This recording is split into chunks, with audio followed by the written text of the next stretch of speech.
Seja muito bem-vindo a esse canal de investimentos. Meu nome é Júlio César e hoje eu quero falar sobre delegar investimentos.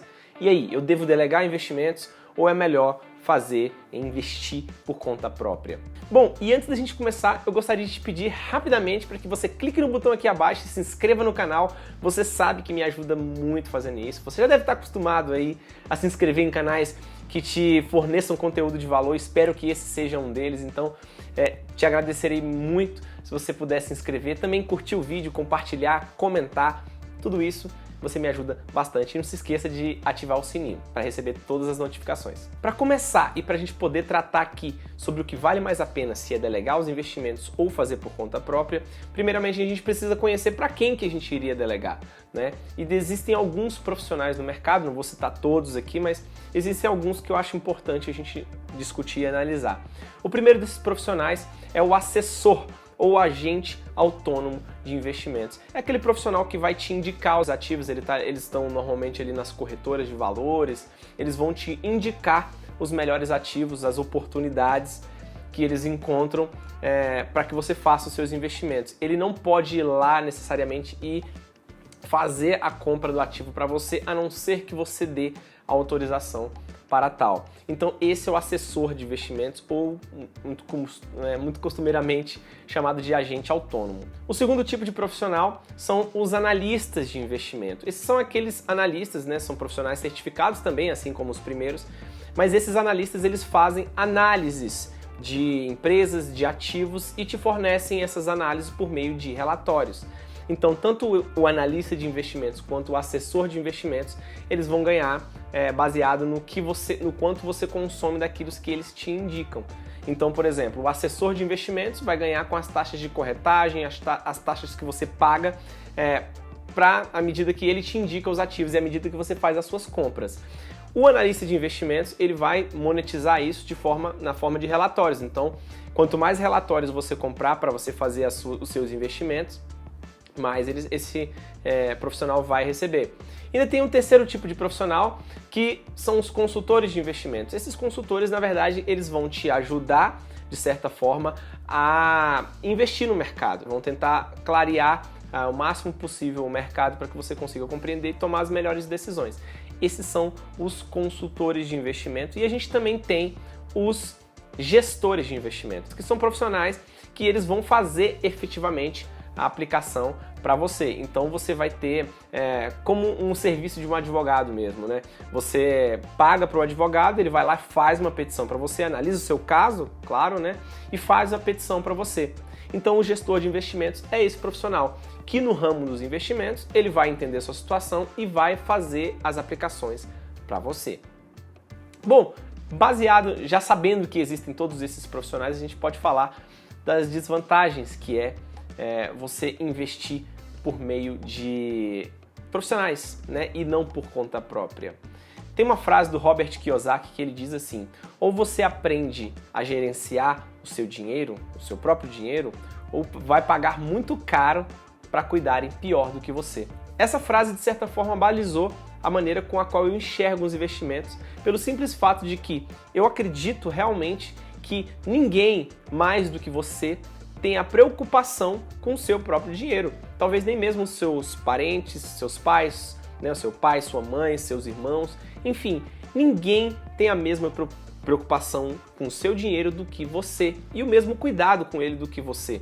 Então, se você não aprende a cuidar do seu dinheiro, provavelmente você vai acabar pagando muito caro para que cuidem dele pior do que você. E aí a gente pode falar de algumas desvantagens de cada uma dos investimentos por meio desses profissionais. E eu não estou aqui para criticar só qualquer profissional, né? Não estou aqui para criticar ninguém. Eu entendo que todo trabalho útil vale a pena, né? Tem pessoas que precisam do serviço de vários desses profissionais. Mas se você já está no momento de compreender um pouco a mais, eu acho que vale a pena a gente falar sobre isso. Esses dois primeiros casos, né, ali do assessor, o agente autônomo, e do analista de investimentos, a gente tem um grande problema de conflito de interesses. Simplesmente porque eles ganham dependendo do quanto você opera.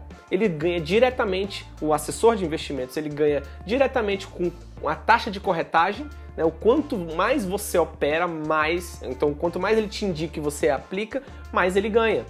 Da mesma forma, o analista de investimentos, quanto mais relatórios você compra, mais ele ganha. Quanto mais você troca os seus ativos de lugar, mais ele ganha, porque você se mantém consumindo o produto que ele vende.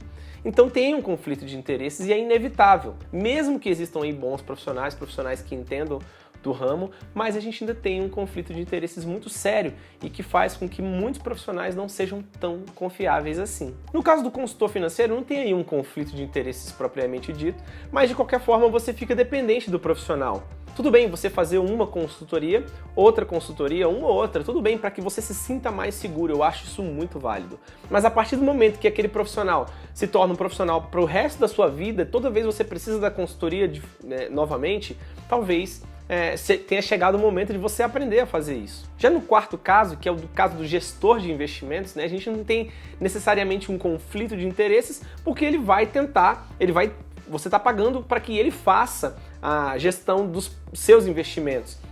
Então ele vai escolher os ativos, ele vai definir a estratégia e isso tem alguns inconvenientes. Por exemplo, primeiro, as taxas. É claro que ele vai te cobrar uma taxa, de certa forma, alta para ele poder fazer esse trabalho. Então vai ter uma taxa de administração. Se ele conseguir bater o mercado, né, ter uma rentabilidade maior do que a média do mercado, ele também vai te cobrar uma taxa de performance em cima disso. Então, enfim, tem alguns inconvenientes aí. E um outro inconveniente que eu vejo é que muito provavelmente ele vai tentar ganhar a taxa de performance. Então ele vai tender a arriscar um pouco mais do que talvez o seu perfil de investidor permita, no sentido de que muitas vezes você tem um perfil mais conservador, um perfil mais seguro, né, de mais segurança, e ele vai arriscar um pouco mais do que deveria simplesmente porque ele quer aquela taxa de performance. Então isso é um grande inconveniente. Tem um outro inconveniente que eu vejo também, que a estratégia muitas vezes, como foi criada por ele, pode ser que você fique preso a ela. E a estratégia tem que ser sua, porque a estratégia de longo prazo é sua. E quando esse gestor mudar, a estratégia vai se manter? Vai ter uma outra estratégia? Porque é a cabeça de outro gestor. Da mesma forma, você tem um valor mínimo alto. Normalmente, gestores não querem muito operar e gerenciar carteiras com valor muito baixo. Então você vai ter gestores que exigem ali pelo menos 300 mil investidos, 500 mil reais investidos, até R$1 milhão de reais investidos. Você vê aí, né? Então é um pouquinho complicado para muitas pessoas terem acesso a esse tipo de profissional. E claro que você pode ter acesso a esses profissionais por meio de fundos, né? Você tem um gestor ali do fundo também, mas é claro que você vai ter todas aquelas taxas também, taxa de carregamento, taxa de performance, taxa de administração, enfim, e ainda tem o risco do gestor. Então, e o risco do perfil de investidor também não ser o seu, ainda mais porque ele vai fazer a gestão de várias, milhares de pessoas com a mesma carteira. Então eu vejo que é muito importante você aprender a gerenciar os seus investimentos, aprender a colocar em prática o conhecimento que você tem, mesmo que ele seja limitado em um determinado momento, e depois você vai aprendendo cada vez mais e vai ser um melhor investidor, por assim dizer. A gente fala muito da palavra investidor, mas investidor nada mais é aquela pessoa que investe, certo? Então eu acredito muito que você deve aprender a fazer os seus próprios investimentos. Ah, Júlio, mas eu não posso investir, não posso colocar na mão de algum profissional, não posso ter alguém para me ajudar? Claro que você pode fazer o que você quiser. Mas você tem que saber que se você quiser ativos mais seguros e mais rentáveis e ter investimentos mais rentáveis, você tem que aprender em algum momento a gerenciar os seus próprios ativos. Bom, então era isso que eu tinha para falar hoje. Espero que você tenha gostado. Não deixe de se inscrever aqui no canal. Eu gosto sempre de lembrar isso porque você me ajuda muito fazendo isso. E compartilha, comenta aqui também se você gostou, se não gostou, se tem alguma dúvida, eu vou procurar responder a todas elas, tá bom? Um grande abraço e a gente se vê no próximo vídeo.